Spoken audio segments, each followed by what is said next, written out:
बिस्मिल्लाहिर्रहमानिर्रहीम। अस्सलाम वालेकुम। कैसे हैं आप? उम्मीद है आप सब खैरियत से होंगे और मेरी दुआ है कि अल्लाह पाक आप सबको अपने हिफ्ज़-ओ मान में रखे। आज मैं बनाने लगी हूँ भिंडी और गोश्त का सालन।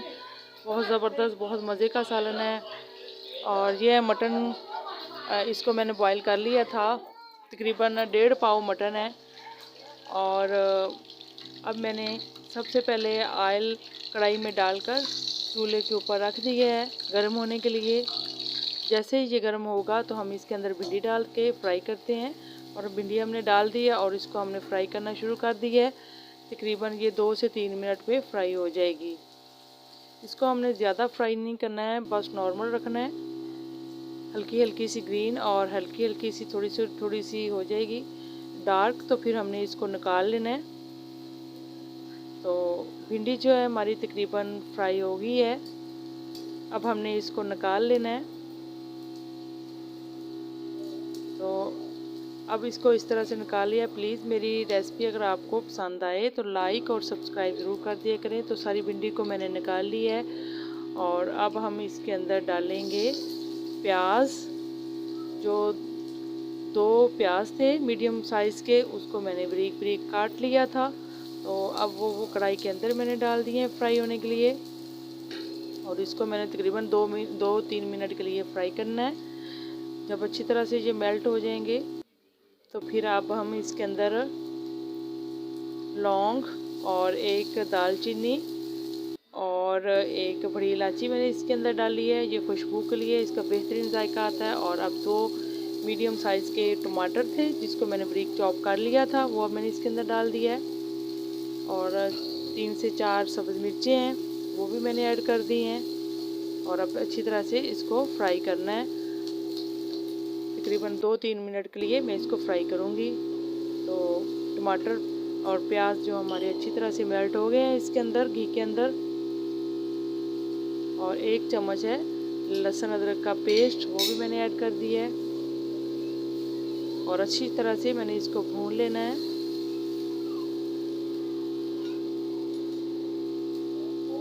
तो इस तरह से बस इसको भून लिया है मैंने। और बाकी इंग्रेडिएंट्स जो मैंने डालने हैं, रेड मिर्च है, हल्दी पाउडर है, नमक है, सफ़ेद ज़ीरा है और खुश्क धनिया पाउडर है। ये सारे मसाले मैंने इसके अंदर ऐड कर दिए हैं। अब थोड़ा सा पानी लगाऊंगी।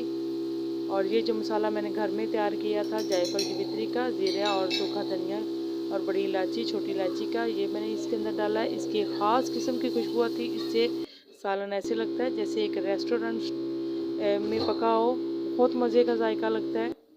तो ये ख़ास मैंने मटन, चिकन और बीफ के लिए बनाया है मसाला। मैंने इसकी रेसिपी दी हुई है, आप भी इसकी रेसिपी देखकर घर में बनाएं। बहुत मज़े का सालन लगता है। तो ये हमारा जो मसाला है सारा रेडी हो गया है। ये देखिए इसका कलर कितना खूबसूरत आ रहा है।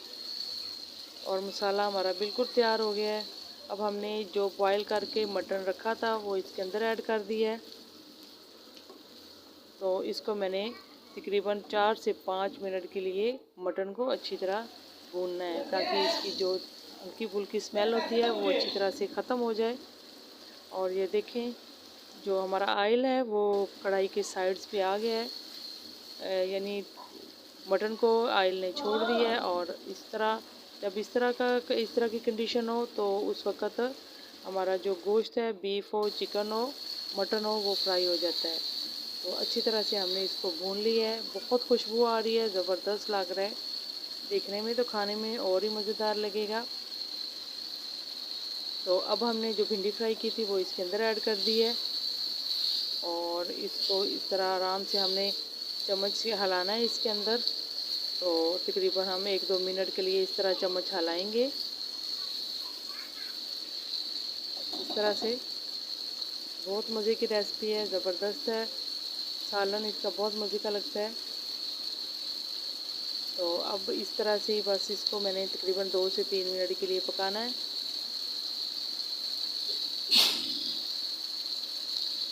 और थोड़ा सा मैंने इसमें नमक डाला है हस्बे ज़ायका, क्योंकि मेरा नमक मिर्चों में ऐड होता है, इसलिए मैं कम नमक इस्तेमाल करती हूँ।